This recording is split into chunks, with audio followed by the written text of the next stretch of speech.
السلام علیکم، welcome to the class 9۔ امید ہے کہ آپ سب خیریت سے ہوں گے۔ آج ہمارا انشاءاللہ جو ہے وہ تیسرا لیکچر ہے۔ پہلا لیکچر آپ کو پتہ ہے کہ وہ قرآن کی صورتوں سے متعلق تھا، قرآن کی صورتوں کا ترجمہ اور ان کی تشریح۔ دوسرا لیکچر ہمارا احادیث سے متعلق تھا اور تیسرا لیکچر ہمارا موضوعاتی مطالعہ ہے، ٹھیک ہے۔ تو اس میں ہمارا جو پہلا ٹاپک ہے وہ قرآن مجید ہے، یعنی قرآن مجید کا تعارف، قرآن مجید کی حفاظت اور قرآن مجید کے فضائل، تین چیزیں ہیں اس میں ہماری، ٹھیک ہے۔ تو سب سے پہلے ہم سٹارٹ کرتے ہیں قرآن مجید کا تعارف، ٹھیک ہے۔ قرآن مجید کا تعارف کیا ہے؟ قرآن مجید جو ہے وہ اللہ تعالیٰ نے انسانوں کی ہدایت اور رہنمائی کے لیے انبیاء کرام اور رسول بھیجے، جنہوں نے اللہ تعالیٰ کے احکامات انسانوں تک پہنچائے، اور ہدایت اور رہنمائی کا یہ سلسلہ ایک طویل عرصے تک جاری رہا، اور یہاں تک کہ جب انسان کی عقل و شعور اس منزل تک پہنچ گئی کہ اب کی ہدایت اور رہنمائی کی مزید ضرورت نہیں رہی ہے، تو اللہ تعالیٰ نے نبوت کا سلسلہ ختم کر دیا اور نبی اکرم صلی اللہ علیہ وسلم کو اپنا آخری نبی اور رسول بنا کر بھیجا، اور انسانوں کے لیے تمام بہترین اصولوں کا ایک مجموعے کی شکل میں حضرت محمد صلی اللہ علیہ وسلم سے وسیلہ سے انسانوں کو عطا کر دیا، جسے قرآن مجید کہا جاتا ہے، ٹھیک ہے۔ اچھا، قرآن مجید کا تعارف میں ہم کچھ چیزیں بیان کریں گے۔ سب سے پہلے قرآن مجید کی صورتیں کتنی ہیں؟ قرآن مجید جو ہے وہ 114 صورتوں پر مشتمل ہے، جن کی تقسیم مکی اور مدنی صورتوں میں کی گئی ہے، یعنی کچھ صورتیں مکی ہیں اور کچھ صورتیں مدنی ہیں۔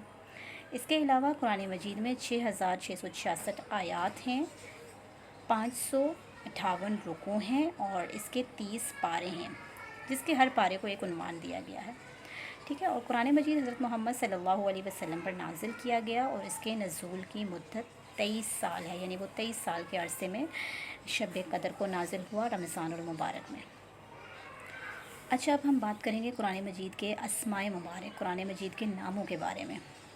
قرآن مجید کے مختلف نام ہیں، جن میں سے 55 نام ایسے ہیں جو خود قرآنی آیات سے اخذ کیا گیا، جنہیں خود قرآنی آیات سے اخذ کیا گیا ہے، ٹھیک ہے، یعنی قرآن میں موجود ہیں، وہیں سے لیے گیا ان کو۔ قرآن مجید کے اسماء مبارک قرآن مجید کا ایک تعارف پیش کرتے ہیں۔ ان میں سے چند میں آپ کے سامنے پیش کرتی ہوں، چند نام۔ پہلا نام ہے الکتاب، یعنی دنیا کی تمام تر کتابوں میں سے سب سے افضل ترین کتاب۔ نمبر 2 الفرقان، یعنی ایسی مقدس کتاب جو سچ اور جھوٹ میں واضح فرق کرتی ہو۔ نمبر 3 نور، یعنی ایسی کتاب جو انسانوں کی ہدایت اور رہنمائی کے لیے ایک روشنی ہے۔ نمبر 4 شفا، یعنی ایسی کتاب جس میں انسانوں کے لیے شفا ہے اور جس میں ان کی روحانی تربیت ہے۔ نمبر 5 تذکرہ، ایسی کتاب جس میں عبرت اور نصیحت ہے۔ اور نمبر 6 العلم، ایک ایسی کتاب جو ایسا علم فراہم کرتی ہے جس کی ہر انسان کو ضرورت ہے۔ اور نمبر 7 البیان، ایک ایسی کتاب جس میں ہر تعلیم کو پوری وضاحت سے بیان کیا گیا ہے، ٹھیک ہے۔ تو یہ قرآن مجید کا مختصر سا تعارف ہے، اور اس کو آپ نے اپنے الفاظ میں اپنے پاس نوٹ بھی کرنا ہے، ٹھیک ہے۔ اچھا، دوسری چیز ہمارے پاس کیا ہے کہ قرآن پاک کی حفاظت، قرآن پاک کی حفاظت کون کر رہا ہے، ٹھیک ہے۔ قرآن پاک اتنے سال گزرنے کے بعد ہمارے پاس اسی شکل میں موجود ہے، اس میں کوئی رد و بدل نہیں ہوا، ٹھیک ہے۔ تو قرآن پاک کی حفاظت کا ذمہ کس نے لیا ہے، یہ سب ہم نے دیکھنا ہے، ٹھیک ہے۔ قرآن مجید جو ہے وہ اللہ تعالیٰ کی طرف سے انسانوں کے لیے ہدایت کی ایک مکمل اور جامع کتاب ہے، ٹھیک ہے۔ اور قرآن مجید نزول سے پہلے لوح محفوظ میں مکتوب تھا، نازل ہونے سے پہلے ہی لوح محفوظ میں لکھا ہوا تھا۔ قرآن پاک میں ہی اللہ تعالیٰ ارشاد فرماتا ہے کہ اِنَّا نَحْنُ نَزَّلْنَا الذِّكْرَ وَإِنَّا لَهُ لَحَافِظُونَ، سورۃ الحجر ہے اور آیت نمبر 9۔ ترجمہ، بلا شبہ یہ ذکر ہم نے ہی نازل کیا ہے اور ہم خود ہی اس کے محافظ ہیں، ٹھیک ہے۔ تو یہ چیز تو ہمیں قرآن میں سے ہی نظر آ گئی کہ اللہ تعالیٰ نے خود فرما دیا کہ یہ بلا شبہ یہ ذکر جو ہے وہ ہم نے نازل کیا اور ہم خود ہی اس کی حفاظت کریں گے۔ جب اللہ تعالیٰ قرآن کی حفاظت کر رہا ہے تو اس کا مطلب یہ ہے کہ قرآن پاک میں قیامت تک کوئی رد و بدل نہیں ہو سکتا، کوئی چینجنگ نہیں ہو سکتی ہیں، جیسا نازل کیا گیا تھا ویسا ہی رہے گا۔ ایک اور جگہ اللہ پاک ارشاد فرماتا ہے بل ہوا قرآن مجید فی لوح محفوظ، ترجمہ، بلکہ یہ ایک قرآن مجید ہے، لوح محفوظ میں ہے۔ سورۃ البروج آیت نمبر 21 اور 22، ٹھیک ہے۔ تو یعنی قرآن میں ہی اللہ تعالیٰ نے قرآن کی حفاظت کے بارے میں بتا دیا کہ قرآن ایسی کتاب ہے جس کی حفاظت اللہ تعالیٰ خود کر رہا ہے، ٹھیک ہے۔ تو قرآن مجید جو ہے وہ ایک وقت میں نازل نہیں ہوا تھا، بلکہ اس آپ کو میں نے جیسے پہلے بھی بتایا کہ 23 سال کا عرصہ جو ہے وہ لگا ہے اس کو نازل ہونے میں، 23 سال کے عرصے میں نازل ہوا ہے، ٹھیک ہے۔ تو جب یہ قرآن پاک نازل ہو رہا تھا تو آپ صلی اللہ علیہ وسلم کاتب وحی کو بلوا کر لکھوا دیتے تھے، اور یہ بھی رہنمائی فرماتے تھے ساتھ میں کہ انہیں کس صورت سے پہلے یا بعد میں اور کن آیات کے ساتھ رکھا جائے گا، ٹھیک ہے۔ تو مسجد نبوی میں ایک ایسا مقام بھی متعین تھا جہاں وہ عبارت رکھ دی جاتی تھی، صحابہ کرام اس کی نقل کر کے لے جاتے اور یاد کر لیتے تھے، یعنی جو آیات نازل ہوتی جاتی تھی اس کو نقل کیا جاتا تھا، اس کو یاد کر لیا جاتا تھا۔ تو اسی طرح سے جب تک قرآن پاک پورا مکمل نازل ہوتا تو اکثر امہات المؤمنین اہل بیت صحابہ کرام اور صحابیات کو حفظ ہو چکا تھا، ٹھیک ہے، قرآن ان کو ساتھ ہی ساتھ حفظ ہو چکا تھا۔ تو رسول پاک صلی اللہ علیہ وسلم کی رحلت کے بعد حضرت ابوبکر صدیق نے رسول اللہ کے لکھوائے ہوئے تمام اجزاء کو آپ صلی اللہ علیہ وسلم کی مقرر کردہ ترتیب کے مطابق یکجا کر کے محفوظ کرا دیا تھا، ٹھیک ہے۔ اور آیت کی ترتیب اور صورتوں کے نام وہی تھے جو رسول اللہ کے حکم سے، جو رسول اللہ نے اللہ کے حکم سے مقرر فرمائے تھے۔ اور اسی طرح سے پھر حضرت عثمان رضی اللہ تعالیٰ عنہ کے دور میں انہوں نے اس کی متعدد جو ہے وہ نقول تیار کرا کے تمام صوبائی دارالحکومتوں میں ایک ایک نسخے کے طور پر بھجوا دیا تھا، اور اس طرح سے قرآن جو ہے وہ محفوظ ہوتا جا رہا تھا، وہ جو ہے ایک کتابی شکل میں آنا شروع ہو گیا تھا، ٹھیک ہے۔ تو اس لیے کیونکہ اللہ تعالیٰ نے خود اس کا دعویٰ فرمایا کہ اللہ تعالیٰ ہی اس کی حفاظت کرے گا، اس لیے آج تک اور قیامت تک اس قرآن میں کوئی رد و بدل نہیں ہو سکتا، کیونکہ اس کی حفاظت کرنے والا اللہ تعالیٰ خود ہے، ٹھیک ہے۔ اس کے بعد ہمارے پاس تیسری چیز ہے فضائل قرآن۔ اچھا، فضائل قرآن تو اتنے زیادہ ہیں کہ اگر ہم اس کے بارے میں بات کرتے رہیں تو یقیناً بات ختم نہیں ہوگی۔ قرآن مجید کے فضائل جو ہیں وہ بے شمار ہیں، قرآن مجید میں ہر چیز کا علاج ہے۔ قرآن مجید کے فضائل جو ہیں وہ قرآن میں ہی اللہ تعالیٰ نے بتائے ہیں۔ قرآن پاک میں اللہ پاک ارشاد فرماتا ہے، کتاب انزلناہ مبارک لیدبروا آیاتہ ولیتذکر اولو الالباب، سورۃ الصاد اور آیت نمبر 29۔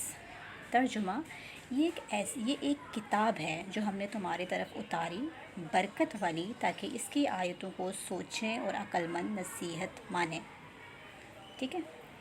تو یعنی اللہ فرما رہا ہے کہ ہم نے آپ کی طرف جو ہے وہ ایک کتاب برکت والی اتاری ہے، آپ اس کے بارے میں غور و فکر کرو، اس کی آیتوں کے بارے میں سوچو، اور کون اس سے نصیحت مانیں گے، کس کو اس سے نصیحت ملے گی؟ جو عقل مند ہوں گے۔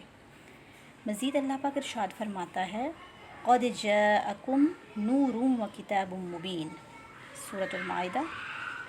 ترجمہ، بے شک تمہارے پاس اللہ کی طرف سے ایک نور آیا اور روشن کتاب، ٹھیک ہے۔ مزید اللہ پاک ارشاد فرماتا ہے، وَلَقَدْ يَسَّرْنَا الْقُرْآنَ لِلذِّكْرِ فَهَلْ مِن مُدَّكِرٍ، سورۃ القمر اور آیت نمبر 18۔ ترجمہ، اور بے شک ہم نے قرآن یاد کرنے کے لیے آسان فرما دیا، تو ہے کوئی یاد کرنے والا؟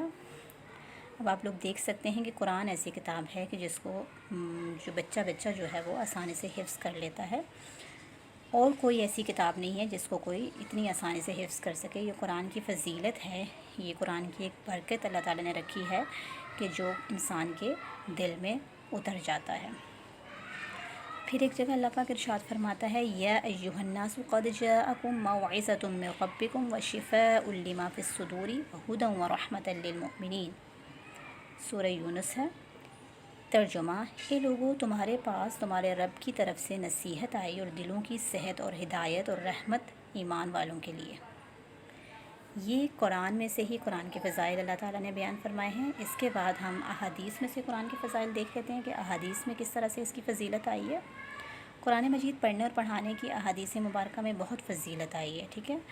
سب سے پہلے ہمارے پاس حضرت نعمان بن بشیر رضی اللہ تعالیٰ عنہ سے روایت ہے کہ سرکار دو عالم صلی اللہ تعالیٰ علیہ وسلم فرماتے ہیں، افضل عبادتی امتی تلاوت القرآن، یعنی میری امت کی بہترین عبادت قرآن کی تلاوت کرنا ہے۔